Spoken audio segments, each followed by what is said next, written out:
Hey fam, it's me, Heidi B, and welcome for joining me for the Flirty 15. I am so excited to be here. This is day 2 of my 30 days of IG Live challenge. I am just gonna adjust this camera for a second. Hey girl, I'm glad to see you. I hope everyone can hear me okay. Of course, I feel like this could not be more relatable. 3 minutes before I was supposed to hop on here, I was like, oh, I'll just grab my AirPods. Oh, where are they? Oh, they're not in their case. Oh, did I put them in a jacket pocket? So 3 sweatshirts later, I found them. Of course, they were dead. Anyway, it's no big deal. Today, I am so excited to be on here. I am going to be talking about my number 1 dating rule, which is we don't settle. So I want to talk a little bit. This is going to be kind of the format for the Flirty 15 until I have you guys sending me DMs of stuff that you want me to talk about or coaching that you want on the spot. The number 1 rule that I have for dating is that we don't settle. So I want to talk a little bit about my own experience with settling, how I discovered that I was settling, what you can do to make sure you're avoiding settling. So for a lot of us, I'll just say we don't even realize that we're settling when we're out there in the dating world. One of the first ways that I feel like you can identify like, oh, I'm settling is this. It's actually an anecdote from my girlfriend, Sandy. She says this all the time. I wish I had come up with it myself. I didn't. But it's like this. If you are scrolling through the apps and you're like on the 5th picture, some of you have heard this before, but I don't care. I will say it again. You're scrolling through the apps. You're on like the 5th picture. You pause for a minute. You turn it sideways. You're like squinting at it. You get it under the right light. You show your girlfriend. You're like, look, like, but in the 5th picture, he's kind of cute and he has like 2 dogs and he's like wearing a flannel. No. We don't settle for that. I want the person that you are going on a date with to light your heart on fire. I don't care what you are doing. I know that you are a busy woman. So you do not have time to be going on dates where it took you 5 pictures through Tinder and tilting at 45 degrees and looking at the fact that he has 2 dogs and is wearing a flannel to go out with him. This guy needs to light your heart on fire from the get. It's kind of like this. This is actually what Sandy says. She has this metaphor about shoes. It's like if you are going shoe shopping, and you're at imagine the pre-COVID era, you're in Nordstrom, all of the shoes are at your disposal, and you are a woman who wears high heels. There is no way that you should be wasting your time in the Birkenstock section, correct? Right? We don't fuck with shoes that we don't like. And to that end, actually, that, you don't waste your time trying on a bunch of shoes that you don't like. You only try on the shoes that you see and you're like, these are the shoes, right? So we don't fuck with shoes we don't like. We don't go out on dates with guys where we have to swipe to the 5th picture, turn it to an angle, get under some good lighting, and justify it because he's got a couple of dogs. I want to make a quick caveat here, which is that in all of these videos, you'll probably hear me using heteronormative language, and it's honestly just because it's my own personal experience. I truly believe that all of the suggestions that I give, all of the advice that I have, the stuff that's in the book, all of it relates to anyone who is dating, whether regardless of your gender identification or your sexual orientation. So I just want to put that out there because I do want this to be an inclusive space for everyone. So that is one of the most common ways that we settle is by doing the swipe thing where we just keep looking at it. And it's like we keep looking at the picture, we keep looking at the app until we convince ourselves. So I don't want you to have to convince yourself that the guy that you're going out with is cute or that you might be attracted to him. I want you to be right off the bat attracted to this person. If you are not, you need to swipe left and get on to the next because we do not have time to be going out on dates with people who are only moderately interested in. I know that you have a zillion other things to do. So that's the first thing. The second thing is, why does this even matter? Well, because some of you, myself included, have a history of settling and going out with men with whom you are not even attracted to at all because it is easier than being alone or being bored or because it makes the stakes very low. So I will tell you my own experience. I didn't even realize I had this pattern until I took some time to actually inventory my entire dating history. So what I did was, I'm not going to ask you to do this. This is some of the work that I do with my one-on-one clients, but I went through every single relationship, every single attraction that I'd ever had with a person in my life.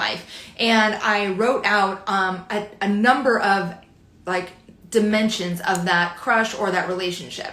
And I cannot tell you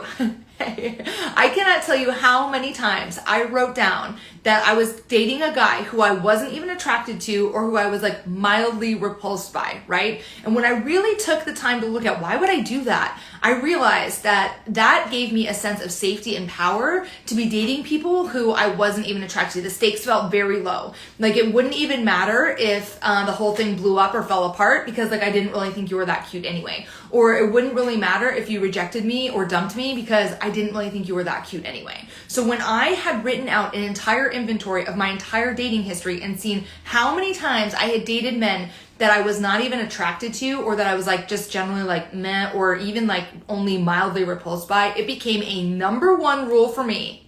And I think it should be for you too, that you only date people that light your heart on fire. We just don't have time for it. Part of the problem with settling like that and with a mindset like that of, oh, well, if I date someone I'm not even really attracted to, it really won't hurt when they break up with me. Or if I date someone that I'm not really attracted to, then it won't hurt when the whole thing falls apart. Part of the problem with that mentality is that that is a mentality that assumes your relationship's gonna fall apart, right? So I can guarantee you that if you are living in that space, hey Robin, you will not have the ability to have a joyful, exciting, long-term sustainable relationship, right? Because we don't want to be spending time with people that we're only meh about. We want to be spending time with people who take us on adventure, who enjoy spontaneity. You know, these are for me. I suppose the other thing that you need to do is figure out what type of, we'll get to that later. We've got 30 days of doing these, so we'll be talking about like freaking everything. But one of the things that you'll have to do on this journey, if you are looking for something long-term and sustainable, is to start to outline the ideals around what type of relationship you want to have. Now, for me, I wanted to have a relationship that was spontaneous, that was energizing, that was inspiring, that included a deep soulful connection, that had longevity. So those things, I was not going to find those things in a partner that I was kind of like meh about when I looked at him, or that I was kind of like, well, at least this guy doesn't gross me out. I mean, those things do not equate. So that's an important reason why when you are out there in the dating world, you are not swiping right on guys that are kind of like, meh, because that is not aligned with the fullest life that you can have for yourself and for your relationship. Okay, so those are, let's see, now I'm trying to figure out where I'm at time-wise and where I'm at in the story about how this works. Okay, so we've already covered the number one thing, which is that when you are swiping on the dating apps, you must be swiping right on men that you are attracted to from the jump, people you are attracted to from the jump. We've talked about how it can even be possible to be settling for partners that you're not attracted to at all without even realizing it.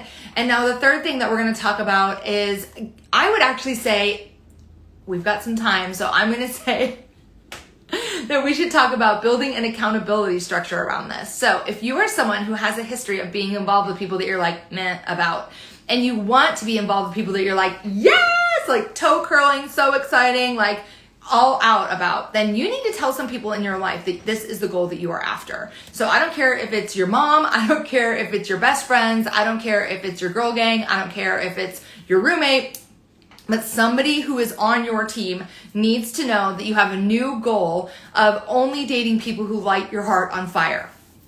So that way, when you're there swiping and you go ahead and because it will happen. All of this is progress, not perfection. And you will come across the day where you swipe left on somebody who you gave the benefit of the doubt to, or who you kind of like turned it 45 degrees and said like, well, he might be cute. Maybe this is a bad picture.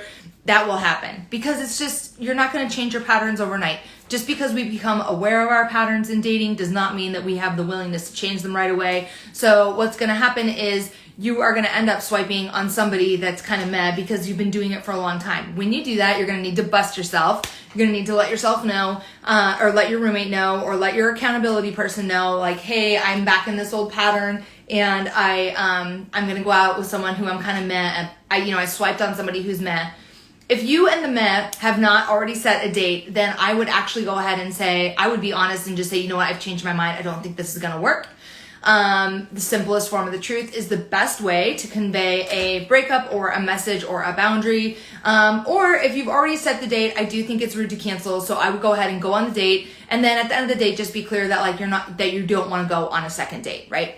So those are some things, some thoughts that I have around what will happen when you accidentally swipe on somebody who's meh. the other thing that happens when part of the reason that this is progress is that when we swipe on somebody who's meh and we're trying to change our meh patterns, it's kind of painful. It's uncomfortable. It doesn't feel good. And so, we try to avoid that behavior again in the future because, nobody likes to feel uncomfortable or you're right, Jordan. I should have named this Bye to the Meh. I had no idea that was the direction this was going in. Bye to the meh. We do not settle for meh. We only settle for excitement, fire, connection, chemistry. Those are the things that we are looking for. Okay, so that is really going to wrap it up today for the Flirty 15, but I'm going to see how much more of a Flirty 15 I can give you by letting you know that if you need more Flirty 15 or more videos about dating stuff, I have all of them on my IGTV. I'm working on building up a YouTube channel, but for now, you can just follow me here, check those out on IGTV. You can also head over to my website, HeidiBcoaching.com. Make sure that you subscribe to my mailing list so that I can let you know what's going on, and I can give you the weekly podcast. So some of you that are on here know that I do the Relationship Ready podcast every single week, where I'm always bringing you an expert that will weigh in on really all kinds of stuff from living your best life to how they make their own relationships work. And we really get to kind of have a peek into someone else's life as far as what they're doing to build intimacy and longevity in their relationships. Plus, that I offer one-on-one coaching, so we can always go ahead and get down to work on this stuff together. If you are out there and you are struggling with engaging in the same meh patterns over and over again, I want to help you change them. The final thing that I will leave you with today is that I envision this platform as an interactive platform between us. So what I would love is if you have any questions, if you have any dating quandaries, any relationship questions, any love stuff, DM them to me. I would love to answer them. I'm happy to keep you anonymous if you are not interested in anyone knowing your business. Shoot those over to me on a DM. If you're not so interested in anonymity, shoot that over to me in a DM and let me know, and we'll see if we can hop on live together and do some actual in-the-moment coaching. But that is what's going on. I'm so happy that everyone joined me today, and I'll be here again tomorrow for the Flirty 15, and I cannot wait to see your smiling faces there. See you soon.